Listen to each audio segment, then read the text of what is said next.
साथियों, आज ज्योग्राफी का क्लास करेंगे। भूगोल के पूरे 100 महत्वपूर्ण प्रश्न आज के इस क्लास में रहेंगे। ये साथियों आपके सभी एग्जाम्स के लिए महत्वपूर्ण होंगे। आप चाहे किसी भी एग्जाम की तैयारी कर रहे हो, SSC, CGL, MTS, CHSL, CPO, SSC GD, इसके अलावा railway, ALP technician, RPF, NTPC, group D, कोई भी स्टेट लेवल की पुलिस की एग्जाम की आप तैयारी कर रहे हो, like UP police, Bihar police, MP police, Rajasthan police, Haryana police, Jharkhand police, सभी एग्जाम्स में क्वेश्चंस आपसे पूछे जाएंगे। तो ये जो 100 प्रश्न आज की इस क्लास में रहेंगे, आपको ये क्लास कंप्लीट देख लेना है, क्योंकि सारे क्वेश्चंस वेरी वेरी इंपॉर्टेंट और सिलेक्टेड हैं। चलिए तो शुरू करते हैं पहले क्वेश्चन से। नमस्कार साथियों, मेरा नाम है सुभाष राज और स्वागत है आप सभी साथियों का स्मार्ट स्टडी 2.0 यूट्यूब चैनल पर। तो देखिए, पहला क्वेश्चन है, भारत में तंबाकू के प्रचलन का श्रेय किसे है? यानी भारत में तंबाकू को किसने प्रचलित किया था? तो साथियों ध्यान से देखिएगा, भारत में तंबाकू के प्रचलन का श्रेय किसे दिया जाता है? तो राइट आएगा पुर्तगालियों को। करेक्ट है ऑप्शन नंबर बी, पुर्तगाली। साथियों ये आपको ये भी याद रखना है कि भारत के खोज का श्रेय भी पुर्तगालियों को ही दिया जाता है। सन 1498 में वास्को डी गामा ने जो है भारत की खोज की थी, ये भी आपको याद रखना है, जो कि एक पुर्तगाली थे। नेक्स्ट है, अटाला मस्जिद कहाँ स्थित है? देखिए ये क्वेश्चन बहुत ज़्यादा पूछा जाता है। साथियों याद रखिएगा, अटाला मस्जिद जो है ये आपका जौनपुर में स्थित है। तो option number A, Jaunpur correct होगा। देखिए ये जो क्लास है आपको एक टेस्ट की तरह लगाना है, आज बिल्कुल टेस्ट की तरह लगाना है। देखिए कि इन 100 में से आप कितने क्वेश्चन जानते हैं। अगर 100 में से आप 60 क्वेश्चन भी आज सही करते हैं तो आपकी तैयारी बहुत ही अच्छी है साथियों। देखिए, पाकिस्तान ने इनमें से किस जगह पर विकसित किए जा रहे किशन-गंगा हाइड्रो पावर परियोजना के निर्माण पर आपत्ति उठाई है? तो देखिएगा, ये जो किशन-गंगा हाइड्रो पावर परियोजना है, इसका निर्माण साथियों जम्मू कश्मीर में किया जा रहा है, जिसके निर्माण पर पाकिस्तान ने आपत्ति उठाई थी। तो यहाँ आपका करेक्ट आएगा जम्मू कश्मीर। नेक्स्ट क्वेश्चन है, कौन से पर्वत श्रृंखला या कौन से पर्वत हिमाचल श्रृंखला का अंग नहीं है? तो भाई देखिएगा, इनमें से कौन सा पर्वत है जो कि हिमाचल श्रृंखला का अंग नहीं है? तो देखिएगा साथियों, आरावली है, काराकोरम भी है, हिंदू कुश भी है। यहाँ पर कुनलुन जो है ये हिमाचल श्रृंखला का अंग नहीं है।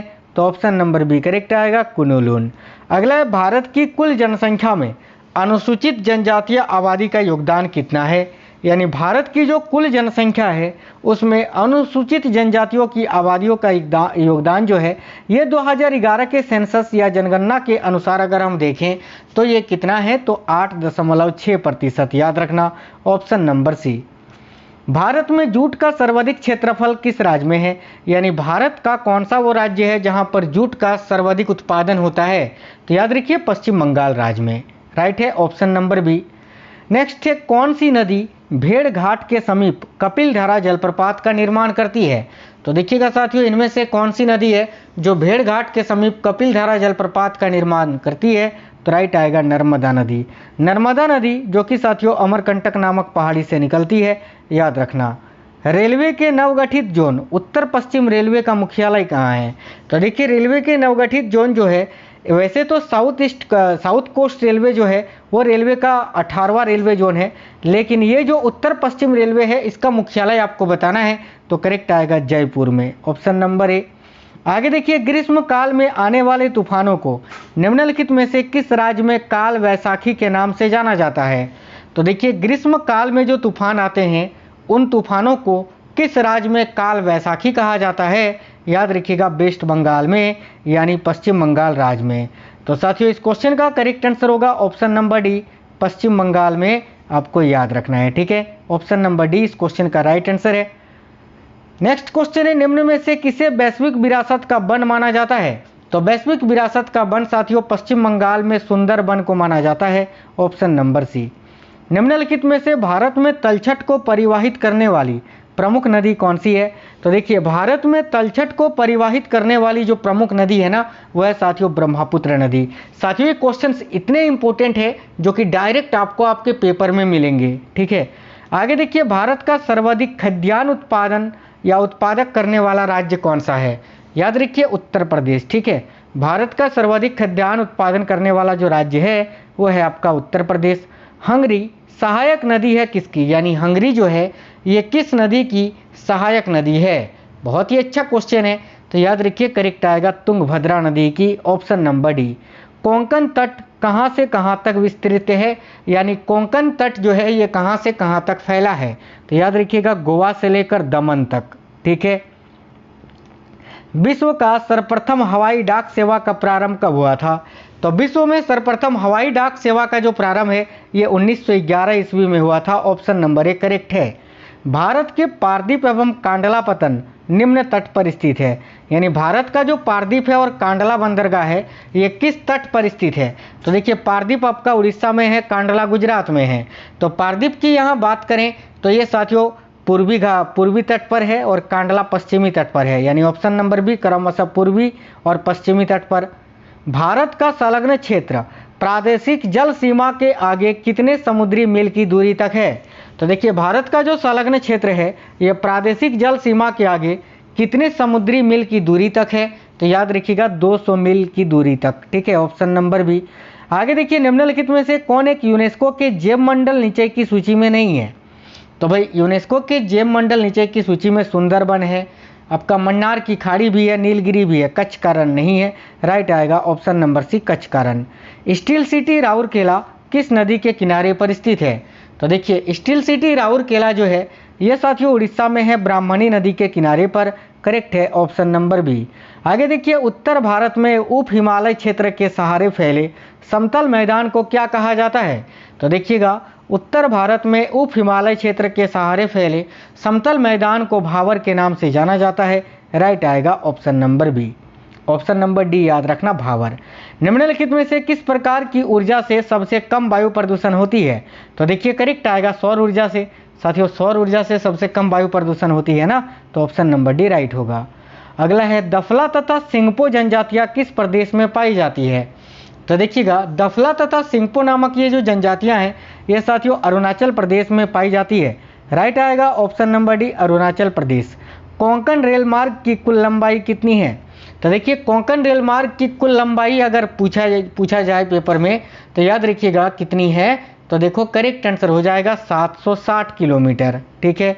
नेक्स्ट है भारत में जनसंख्या के अनुसार तीसरा एवं क्षेत्रफल में 13वां राज्य कौन सा है, तो देखिए भारत में जनसंख्या की दृष्टि से सबसे आगे यानी पहले नंबर पर है उत्तर प्रदेश, दूसरे नंबर पर आता है महाराष्ट्र और तीसरे नंबर पर आता है बिहार। ठीक है, तो यहाँ पर जो है ना आपका आंसर बिहार होगा साथियों, क्योंकि ये जनसंख्या की दृष्टि से तीसरे नंबर पर है और यही क्षेत्रफल में 13वें नंबर पर है, याद रखना।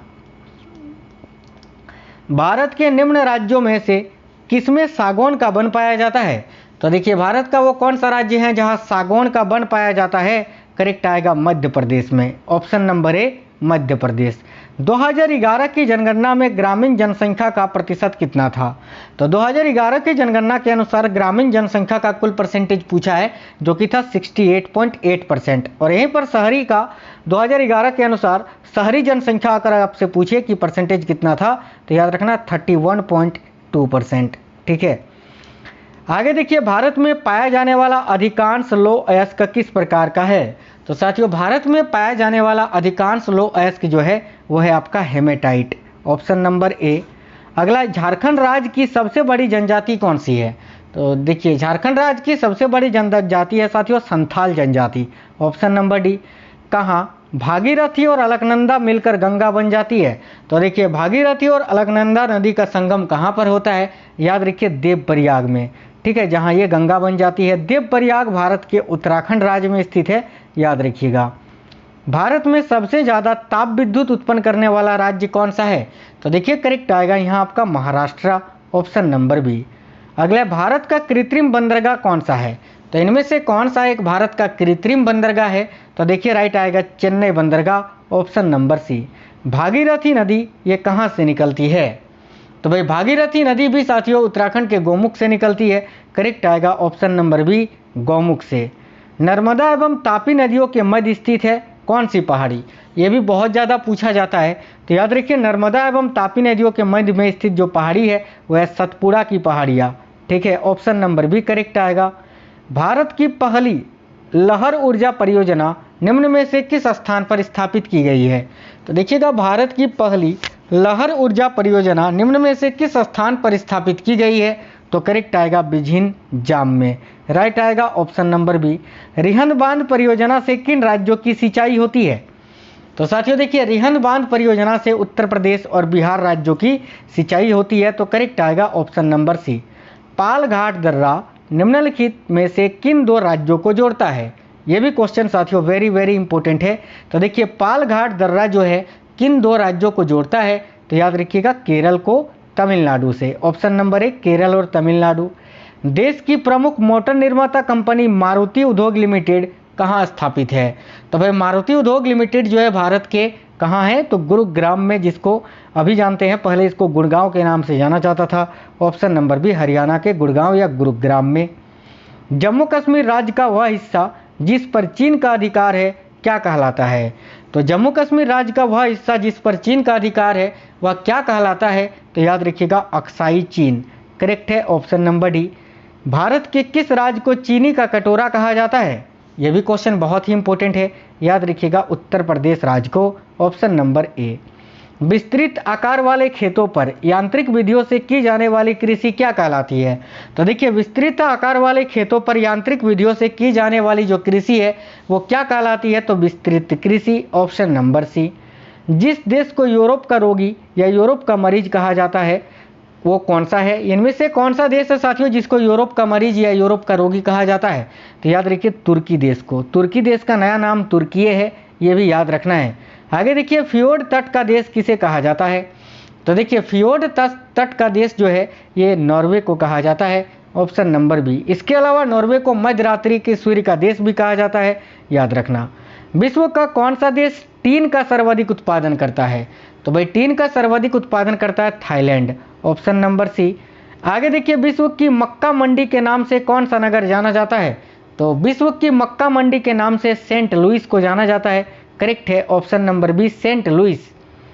निम्नलिखित में से कौन सा खाड़ी देश है जो एक द्वीप के रूप में स्थित है? यानी इनमें से कौन सा एक खाड़ी देश है जो एक द्वीप के रूप में स्थित है? तो राइट आएगा बहरीन। ऑप्शन नंबर सी। निम्नलिखित में से कौन से ग्रह के सर्वाधिक प्राकृतिक उपग्रह अथवा चंद्र हैं? तो इनमें से कौन सा ग्रह है जिसका सर्वाधिक प्राकृतिक उपग्रह अथवा चंद्र है? तो देखिए, यहाँ आपका करेक्ट आंसर क्या हो जाएगा? तो याद रखिए राइट आंसर है शनि। शनि का सबसे अधिक उपग्रह है साथियों। आगे देखिए, निम्नलिखित पर्वतों में से कौन सा जर्मनी में अवस्थित है? तो करेक्ट आएगा black forest. Option number A. आगे देखिए, पेंगुइन पक्षी किस प्राकृतिक प्रदेश में पाए जाते हैं? तो भाई याद रखिएगा, पेंगुइन पक्षी जो है ना ये टुंड्रा प्रदेश में पाए जाते हैं साथियों। ऑप्शन नंबर डी करेक्ट है। अगला है, पटाना नामक उष्णकटिबंधीय घास के मैदान निम्न में से किस देश में पाए जाते हैं? तो देखिए, पटाना नामक उष्णकटिबंधीय घास के मैदान जो है वो निम्न में से किस देश में पाए जाते हैं? राइट आएगा श्रीलंका में। करेक्ट है option number C Sri Lanka. France तथा स्पेन के बीच सीमा बनाने वाला पर्वत कौन सा है? तो देखिएगा, फ्रांस तथा स्पेन के बीच सीमा बनाने वाला जो पर्वत है वह है आपका पेरिनीज पर्वत। राइट आएगा ऑप्शन नंबर डी। दक्षिण ध्रुव की खोज किसने की थी? तो भाई ये भी क्वेश्चन बहुत ज़्यादा पूछा जाता है। याद रखना, दक्षिणी ध्रुव की खोज एमंडसेन ने की थी। और यहीं पर उत्तरी ध्रुव का पूछे कि उत्तरी ध्रुव की खोज किसने की थी? तो रॉबर्ट पियरी ने। याद रखना। अगला है, विषुवतीय प्रदेश में वर्षा कब होती है? तो देखिए, विषुवतीय प्रदेश में वर्षा कब होती है? तो साल भर, यानी पूरे साल 12 महीने। एशिया महाद्वीप में विश्व की कितनी प्रतिशत जनसंख्या निवास करती है? तो देखिए, एशिया महाद्वीप में विश्व की कितनी प्रतिशत जनसंख्या निवास करती है? तो भाई 55%। आगे देखिए, सभ्यता एवं जलवायु नामक भौगोलिक ग्रंथ के लेखक कौन है? देखिए, सभ्यता एवं जलवायु नामक भौगोलिक ग्रंथ का लेखक कौन है? याद रखिएगा Ellsworth Huntington. Option number C correct आएगा। आगे देखिए, अगला क्वेश्चन है, निम्नलिखित में से कौन सा महासागर एक ओर एशिया को तथा दूसरी ओर उत्तर अमेरिका महाद्वीप को स्पर्श करता है? तो देखिए, इनमें से कौन सा महासागर है जो एक ओर एशिया तथा दूसरी ओर उत्तर अमेरिका महाद्वीप को स्पर्श करता है? तो याद रखिए करेक्ट आएगा प्रशांत महासागर। Option number B. निम्न में से कौन विश्व के नवीन बलित पर्वत का उदाहरण प्रस्तुत करता है? तो भाई विश्व के नवीन बलित पर्वत का उदाहरण कौन प्रस्तुत करता है? याद रखिएगा आल्पस। करेक्ट है ऑप्शन नंबर सी। अगला, स्ट्राम्बोली ज्वालामुखी कहाँ स्थित है? तो भाई देखिएगा, स्ट्राम्बोली नामक ज्वालामुखी जो है ये साथियों लिपारी द्वीप में स्थित है। ऑप्शन नंबर सी लिपारी द्वीप। सर्वाधिक रबर की खेती कहाँ होती है? तो देखिए सबसे अधिक रबर की खेती की बात करें तो ये अमेजन तथा जायरे बेसिन में होता है। राइट आएगा ऑप्शन नंबर सी। विश्व में पेट्रोलियम का सबसे बड़ा आयातक देश कौन सा है? तो पूरे विश्व में कौन सा वो देश है जो सबसे ज़्यादा पेट्रोल का आयात करता है? याद रखिए संयुक्त राज्य America, option number D. Second, new फाउंडलैंड के नाम से प्रसिद्ध नगर कौन सा है या कौन सा देश है जिसको सेकंड न्यू फाउंडलैंड के नाम से जाना जाता है? याद रखिएगा जापान को, ऑप्शन नंबर ए। आगे देखिए निम्नलिखित में से कौन श्रम आधारित उद्योग है, यानी इनमें से कौन सा उद्योग है जिसमें बहुत ज़्यादा मेहनत लगता है? तो करेक्ट आएगा हीरा तराशने में, ऑप्शन नंबर बी हीरा तराशना उद्योग। माउंट एटना ज्वालामुखी किस द्वीप पर स्थित है? तो साथियों देखिए माउंट एटना ज्वालामुखी जो है ये सिसिली द्वीप पर स्थित है, ऑप्शन नंबर बी सिसिली द्वीप। निम्नलिखित में से कौन सी गैस ज्वालामुखी उद्दीपन के समय नहीं निकलती है, यानी इनमें से कौन सी गैस है जिस वक्त ज्वालामुखी उद्गार होती है उस समय नहीं निकलती है? तो भाई राइट आएगा ऑक्सीजन।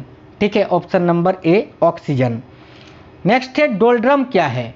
काफ़ी ज़्यादा ये क्वेश्चन पूछा जाता है। तो देखिए डोलड्रम भूमध्य रेखा के आसपास अल्प दाब का जो क्षेत्र होता है उसको डोलड्रम कहा जाता है। राइट है ऑप्शन नंबर बी।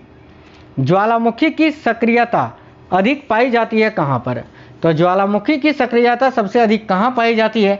याद रखिएगा करेक्ट आएगा जापान में, ऑप्शन नंबर बी। निम्नलिखित देशों में से किसे झीलों की वाटिका कहा जाता है? तो साथियों झीलों की वाटिका फिनलैंड को कहा जाता है, ऑप्शन नंबर ए। अग्निवलय किसे कहा जाता है? तो देखिए अग्निवलय की बात करें तो ये देखिएगा प्रशांत परिमेखला को कहा जाता है, ऑप्शन नंबर सी।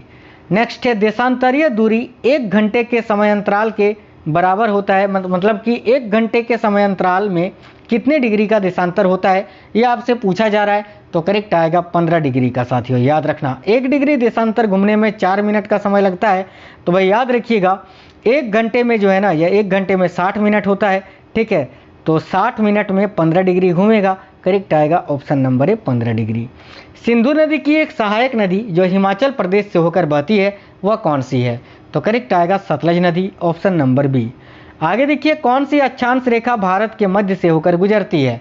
तो भाई भारत के मध्य से होकर जो अक्षांश रेखा गुजरती है वह साथियों कर्क रेखा, जो कि भारत के कुल 8 राज्यों से होकर गुजरती है। निम्नलिखित में से कौन ऊर्जा के गैर परंपरागत स्रोत की श्रेणी में आता है? तो देखिए ऊर्जा के गैर परंपरागत स्रोत की श्रेणी में कौन आता है? सबसे पहले देख लेते हैं ऊर्जा का परंपरागत स्रोत क्या क्या है। तो देखिए यहाँ पर कोयला, पेट्रोलियम, प्राकृतिक गैस ये सभी ऊर्जा का परंपरागत स्रोत है, लेकिन गैर परंपरागत स्रोत यहाँ आपका बायोगैस है। तो ऑप्शन नंबर डी करेक्ट होगा। आगे देखिए तेल एवं प्राकृतिक गैस आयोग की स्थापना कब हुई थी? तो राइट आएगा साथियों यहाँ आपका देखिए ONGC की स्थापना के बारे में पूछा जा रहा है, जो कि 1956 में हुई थी। इसका हेडक्वार्टर देहरादून में स्थित है। लेप्चा तथा भूटिया जनजातियों का निवास क्षेत्र कहाँ है? तो देखिए लेप्चा तथा भूटिया जनजातियाँ जो हैं ये सिक्किम में निवास करती है साथियों, option number A Sikkim correct आएगा। तुजू दर्रा भारत को किस देश में जोड़ता है? याद रखिएगा तुजू दर्रा भारत को म्यांमार के साथ जोड़ता है, ऑप्शन नंबर बी यहाँ करेक्ट आएगा। दूध उत्पादन में भारत का विश्व में कौन सा स्थान है? तो देखिए दूध उत्पादन में भारत का विश्व में प्रथम स्थान है, ऑप्शन नंबर ए पहला स्थान। भील जनजाति मुख्य रूप से कहाँ निवास करती है? तो याद रखिएगा भील जनजाति जो है ये मुख्य रूप से कहाँ पर? तो राजस्थान, गुजरात तथा मध्य प्रदेश, इन तीनों राज्यों का जो सीमा वाला यानी बॉर्डर एरिया है ना, सीमावर्ती क्षेत्र, उनमें निवास करती है। भारत में वृक्षारोपण उत्सव जिसे वन महोत्सव के नाम से जाना जाता है, इसके जन्मदाता कौन है? बहुत इंपॉर्टेंट क्वेश्चन है ये।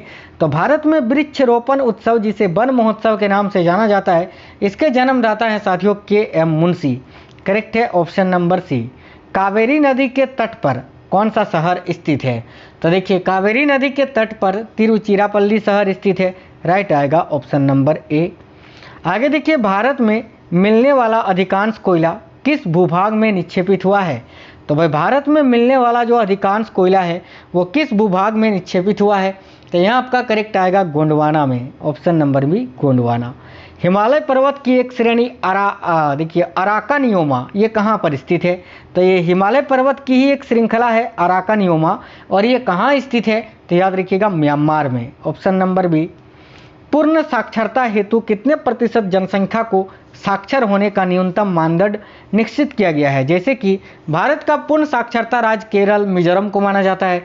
तो साथियों याद रखना 90% है ना, 90% कम से कम होना ही चाहिए। 90% जिस राज्य की साक्षरता होती है या उससे अधिक, उसको पूर्ण साक्षर राज्य का दर्जा दिया जाता है, याद रखिएगा, ठीक है।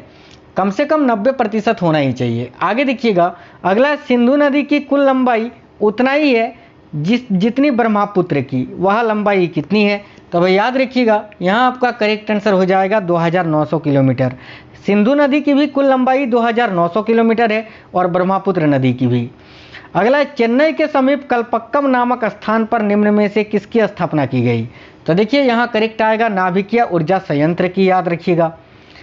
भारत का 26वां राज्य निम्न में से कौन सा है? तो याद रखिएगा साथियों, भारत का 26वां राज्य है आपका छत्तीसगढ़। गोवा जो है भारत का 25वां राज्य है, झारखंड 28वां राज्य है, याद रखिए, और छत्तीसगढ़ जो है ये 26वां राज्य है। निम्नलिखित में से किस नदी का उद्गम स्थल भारत में नहीं है? तो भाई इनमें से कौन सी नदी है जिसका उद्गम स्थल भारत में नहीं है? तो याद रखिएगा, यहाँ आपका करेक्ट आंसर आएगा सतलज नदी, ये भी चीन से होते हुए आती है। पूर्व मध्य रेलवे का मुख्यालय कहाँ स्थित है? तो देखिए करेक्ट आएगा हाजीपुर, बिहार में। नेक्स्ट है, निम्न में से कौन पोतासराय नहीं है? तो भाई देखिएगा साथियों, कांडला में भी पोतासराय है यानी बंदरगाह है, कोची में भी है, मंगलोर में भी है, बेंगलुरु में नहीं है, तो ऑप्शन नंबर सी करेक्ट आएगा। उत्तर पूर्वी भारत की सबसे बड़ी झील लोकटक किस राज्य में स्थित है? तो लोकटक झील ये साथियों मणिपुर में स्थित है। नेक्स्ट है, नाथपा झाकरी परियोजना किस राज्य में स्थित है? तो देखिए नाथपा झाकरी परियोजना की बात करें तो ये हिमाचल प्रदेश में स्थित है, याद रखना है। भारत में चंदन की लकड़ी के लिए प्रसिद्ध राज्य कौन सा है? तो भारत में सबसे अधिक चंदन की लकड़ी ये कर्नाटक राज्य में पाया जाता है। आगे देखिए, जहां तक कृषि मंत्रालय के सरकारी वर्गीकरण का संबंध है, भारत में कितनी सरकारी जलवायु, माफ करना, कितनी कृषि जलवायु क्षेत्र हैं? तो याद रखिए करेक्ट आएगा 127, ऑप्शन नंबर सी। विश्व की विशालतम सड़क प्रणालियों में भारत का स्थान कितनावां है? तो देखिएगा यहाँ आपका करेक्ट आएगा ऑप्शन नंबर ए, द्वितीय साथियों। नेक्स्ट है, निम्नलिखित में से वह राज्य क्षेत्र कौन सा है जिसकी सीमा अरुणाचल प्रदेश से नहीं लगती है? तो देखिए असम, नागालैंड और भूटान, इन सभी की सीमा अरुणाचल प्रदेश से लगती है, मणिपुर की नहीं लगती है। आगे देखिएगा, मानसूनी जलवायु की प्रमुख विशेषता कौन सी है? तो भाई मानसूनी जलवायु की प्रमुख विशेषता यह है कि वह वायु की दिशा में मौसमी परिवर्तन होता है। आगे देखिए, एयर इंडिया का मुख्यालय कहाँ स्थित है? तो एयर इंडिया का मुख्यालय साथियों नई दिल्ली में स्थित है। नेक्स्ट है, गंगा नदी पर कौन सी प्रांतीय राजधानी स्थित है? तो यहाँ आपका करेक्ट आएगा पटना, जो कि बिहार राज्य की राजधानी है, गंगा नदी के किनारे पर स्थित है। निम्नलिखित में से वह राज्य कौन सा है जो गेहूं की खेती नहीं करता है? तो भाई देखिएगा, गेहूं की खेती कर्नाटक, महाराष्ट्र, पश्चिम बंगाल में होता है, तमिलनाडु में नहीं की जाती है, तो ऑप्शन नंबर डी करेक्ट आएगा। भारत के किस नगर को इलेक्ट्रॉनिक उद्योग की राजधानी कहा जाता है? तो देखिए भारत का वो कौन सा नगर है जिसको इलेक्ट्रॉनिक उद्योग की राजधानी कहा जाता है? तो याद रखिएगा बेंगलोर को, ऑप्शन नंबर बी बेंगलुरु को। एक क्वेश्चन, इसका आंसर आप कमेंट बॉक्स में बताइए कि नीली क्रांति किससे संबंधित है? पर्यावरण, कृषि, मत्स्य उत्पादन या नदियों की सफाई से? सभी साथी इस क्वेश्चन का आंसर कमेंट बॉक्स में बता दीजिए कि नीली क्रांति का संबंध किससे है। अंतिम क्वेश्चन है, देखिए कोच्चि का जुड़वा नगर कौन सा है? तो भाई कोच्चि का जुड़वा नगर किसको कहा जाता है? तो साथियों याद रखिए एर्नाकुलम को। आज की इस क्लास में ज्योग्राफी के यानी भूगोल के पूरे 100 प्रश्न थे और ये क्वेश्चन इंडिया और वर्ल्ड ज्योग्राफी के मिक्स क्वेश्चन थे, बहुत ही इंपॉर्टेंट थे। अब ये क्वेश्चंस कैसे लगे हैं आपको, आप हमें कमेंट बॉक्स में ज़रूर बताइए। और अगर आपको ये क्लास पसंद आया है तो इस वीडियो को लाइक ज़रूर करिए, अपने सभी दोस्तों तक शेयर कर दीजिए। मिलते हैं साथियों नेक्स्ट वीडियो में, तब तक के लिए जय हिंद, वंदे मातरम साथियों।